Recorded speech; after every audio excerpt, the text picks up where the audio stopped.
So we're here, we're getting ready to dump the tanks. As you can see, here's our tank running into the sewer pipe, and we are full hookup here. As you can tell, water, got our water lined in, got our electric, which is plugged in over there if you can see it, and then our sewer line, which is hooked up. So I'll show you how I do it. I always keep my sewer lines closed. As you can tell, there's my lines back there. I always keep them closed until they're full.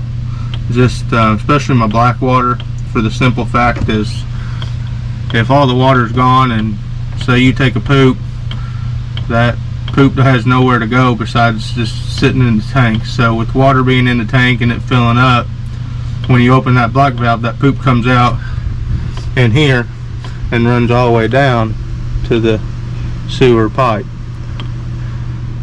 So hopefully that makes sense for everybody.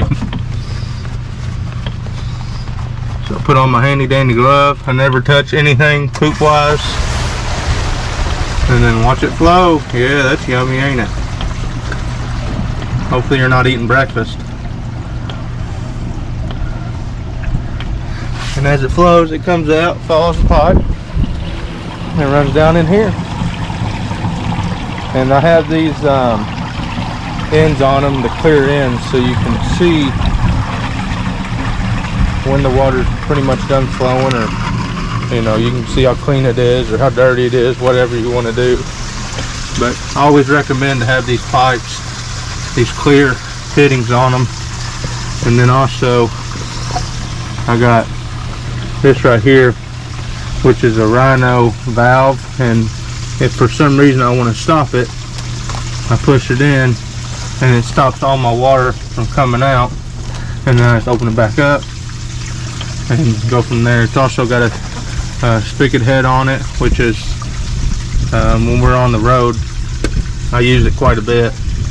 I always fill my back fill up, shut this valve, open my black tank valve up there, keep it open, and plug the hose up to it and just shoot water up in it, and it'll help clean all this piping and clean my tank again a little bit easier. So it's always good to have one of these, especially make sure if you get one, you get one with the shut off gate.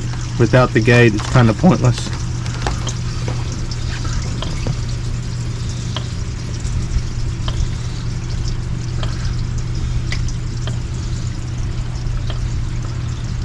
And as you can see, there's not much coming out of it anymore. And since I have full hookup, I always shut it. But if I didn't have full hookup, I would let it run as much as it can run.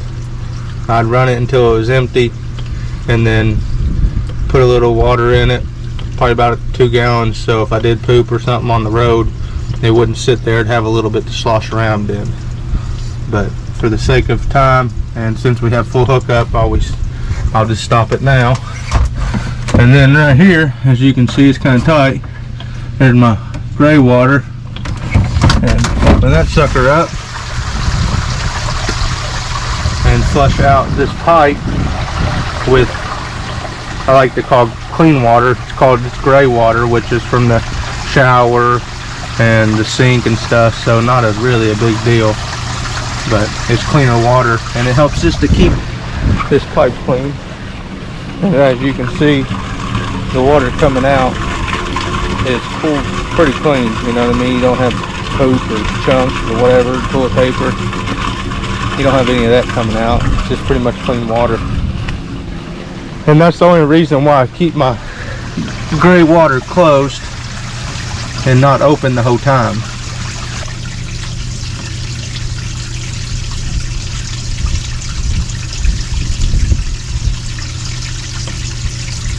And then once let this run out, and then close that gate valve again, let it fill up, kind of fill that pipe up.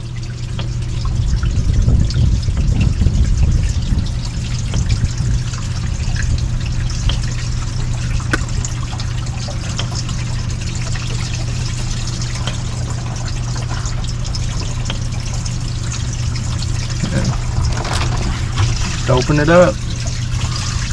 watch the water pour. So while we're doing this, what I have as far as my sewer pipes and everything, I always keep a snake with me. It's nothing special. It's just pretty much a basic snake. You do all the work yourself. I always hook it up to the drill. I never use this piece. I hook it up to the drill, and if I got some kind of clog or something in one of my lines, then I'll just hook a drill to it and let it eat. And I've never had a problem yet. So, but I always keep that. As far as my poop side, make sure you always have a regulator. I keep mine set at 40 psi. I know it says the max is 60, but I just like it set at 40. We never have a problem with our water or anything like that.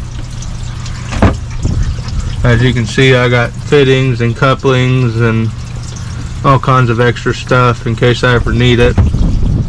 You never know when something's going to break, and it's usually the thing you don't have that breaks, so it's always good to have 2 or 3 of everything. That's how I look at it. So we'll shut this gray water off. So the gray's shut. And I'll pull this out real quick so you can see. This used to have a flexible pipe that started right here and kind of just flexed out, and it ran under here. And I got rid of all that, and I put a hard pipe in. As you can tell, it's kind of redneck for sure, but it works good. And I have a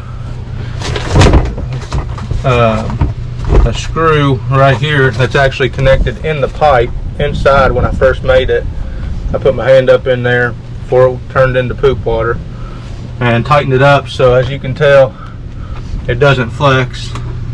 So going down the road, it's not a problem or anything. And I personally like the hard pipe better than the flexible pipe. The flexible pipe was just a nightmare to use in period, just to dump with, or you know what I mean, just to hook this setup to this pipe. It sucked. It always was terrible. So I put the hard pipe in, and I really like that. It makes it a lot better. And this is probably a better view. As you can see, this is my gray side, my little 1.5 inches, and then I got my black, which is 2.5, 3 inch. I'm not sure, probably 2.5. And then just open the valve. Always open your black first. Once your black's done, close it. Open your gray to flush out the pipe right here. And that's pretty much it. If you can figure out that, you can drain your tank. So not much to it. And as you can see, got my shower connections, which it leaks, so I never turn it on. And then my little pump if I ever use my water holding tank, which being full hookup I don't have to. But anyway guys, that's it. That's how you drain the tank. Hopefully you already know how to do that, but if you don't, there you go. Pretty simple stuff.